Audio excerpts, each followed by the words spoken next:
Et salut tout le monde, c'est Franklin, j'espère que ça va. Aujourd'hui, une nouvelle vidéo dans laquelle je vous présente 3 activités qui occupent le temps de la haute société et des bourgeois. Alors, je vous préviens d'avance, sur 3 de ces activités, il y en a 2 qui se sont quand même très ouverts au monde et qui ne concernent plus uniquement la haute société, mais ce sont par rapport à ses origines que j'utilise le terme haute société. Mais il y en a une quand même, vous allez voir, elle s'est pas du tout ouverte au reste du monde. Bref, bonne vidéo à vous.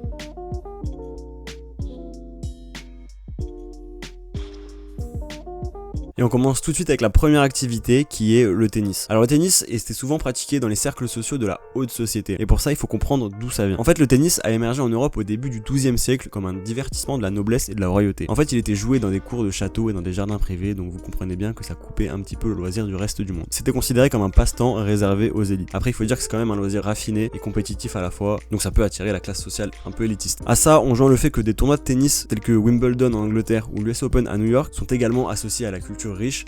Et ça pourquoi? Parce que ça attire très régulièrement des stars ou des personnes très riches et très célèbres, ou voire même simplement riches en fait, et même pas célèbres, qui sont juste de la haute société. Alors aujourd'hui le tennis parle quand même à tout le monde, il faut le dire, on en parle dans la cour de l'école. Il y a quand même une certaine identité qui est très fortement liée aux classes aisées. Parce que oui, il faut dire quand même que le coût de la pratique de ce sport est assez élevé, que ce soit déjà par les cours de tennis, les équipements, les leçons. Bon, le prix monte très vite et c'est pas forcément accessible pour tout le monde. Et en plus, les clubs de tennis sont souvent situés dans des quartiers résidentiels, donc pas très proches de la ville. Tout comme d'ailleurs les tournois de tennis professionnels qui, eux, sont organisés dans des villes très généralement riches, ce qui renforce une fois de plus l'association entre le tennis et les classes sociales assez aisées. Bon, comme je vous l'ai dit, c'est quand même très ouvert aujourd'hui et il y a des exceptions. Il y a des joueurs de tennis professionnels qui viennent de milieux plutôt modestes et qui ont réussi à percer dans ce sport, et ce par des solutions peu coûteuses, comme je vous l'ai dit plus tôt. Mais bon, personnellement, je trouve que c'est quand même une bonne chose que ça se soit ouvert. Au moins tout le monde peut en profiter, mais il y a quand même, et ça on le ressent toujours aujourd'hui, comme je l'ai dit avant, même dans les tournois de tennis professionnels, qu'il y a une forte culture liée aux classes sociales les plus hautes. Et on passe tout de suite à la deuxième activité, le deuxième sport, qui est le polo. Alors déjà le polo, qu'est-ce que c'est? Parce que ça parle peut-être pas forcément à tout le monde. C'est un sport qui se pratique à cheval en 4 contre 4. L'objectif il est simple, il faut marquer dans la zone de but adverse tout en défendant sa propre zone. Et alors vous allez me demander pourquoi ce sport est lié à la haute société? Et bah encore une fois c'est lié à son histoire. Parce que oui, à la base c'est un sport qui est pratiqué par les aristocrates britanniques. Alors pourquoi c'est pratiqué par les aristocrates britanniques?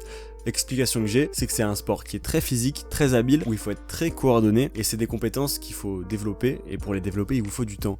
Et le temps c'est pas donné à tout le monde, parce que forcément on est très pris par le travail, parce qu'il nous faut de l'argent pour manger. Mais l'argent par définition c'est pas ce qui manque aux personnes les plus aisées. Donc ils ont forcément plus de temps, donc ils peuvent pratiquer ce sport et s'entraîner, développer leurs compétences et du coup prendre de l'avance sur leurs concurrents. Et encore une fois, de toute façon dans ces sports là, c'est très lié au manque de moyens, il y a forcément des coûts. Et vous vous en doutez, si c'est un sport qui se pratique à cheval, il y a tous les coûts qui sont liés à l'entretien du cheval en question, l'entretien d'un terrain, le matériel à acheter et aussi des coûts de participation aux tournois de polo qui sont très élevés. Oui, parce que les tournois de polo ce sont de réels événements sociaux, c'est pas juste un tournoi amateur. Ils sont généralement accompagnés de cocktails, de dîners, de galas, de fêtes, bref, vraiment c'est pas uniquement un tournoi sportif. Et vous vous en doutez bien, c'est très apprécié par les personnes les plus fortunées parce qu'elles aiment passer du temps entre elles. Pour ça, vous vous en doutez bien, c'était la pratique un petit peu à part qui n'a pas réussi à toucher un maximum de classe sociale parce que encore aujourd'hui c'est une pratique qui coûte très cher et qui n'est pas du tout dans les mœurs actuelles. Elle ne parle qu'à très peu de gens et donc les classes sociales les plus aisées, vous vous en doutez. Bon voilà, on est aux 2/3 de la vidéo, je vous ai déjà présenté 2 activités.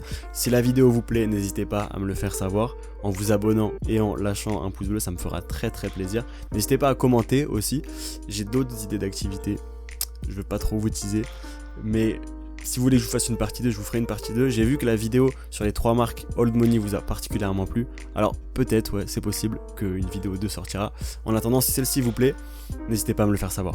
Et voilà, on passe à la troisième activité qui est la voile. Alors là, pour le coup, je vais directement mettre les pieds dans le plat et vous parler de son histoire. Avant, il y avait des courses de voile et des clubs de yacht. Ceux-ci étaient réservés aux propriétaires très fortunés, évidemment, de bateaux et aux personnes très influentes. Alors, les membres de ces clubs, c'était généralement des familles très riches comme je viens de le dire, mais surtout qui étaient établis depuis plusieurs générations. Et alors pourquoi ça? Et encore une fois, c'est lié au coût, parce que oui, cette activité nécessite quand même un bateau et des équipements pour naviguer au mieux et en sécurité, et ils ont un coût exorbitant, plus les coûts d'entretien du bateau, les coûts de voyage pour les régates et les compétitions. Bref, c'est, je pense, le sport le plus onéreux des 3. Et forcément là ça casse directement déjà que le polo était un sport quand même assez cher, et alors là la navigation c'est encore autre chose. Mais à côté de ça, il y a aussi un autre aspect qui est également très intéressant, c'est le code vestimentaire.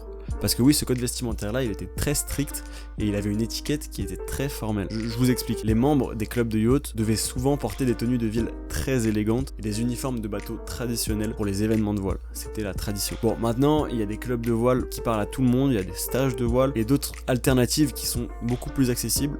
Et heureusement d'ailleurs, j'ai même vu qu'il y avait des programmes pour des jeunes défavorisés et je trouve ça vraiment génial et ça leur permet de découvrir le sport qui est la voile. Mais on peut également louer ou utiliser des bateaux plus petits que des grands voiliers et ça a quand même permis à cette discipline de s'ouvrir un petit peu au monde.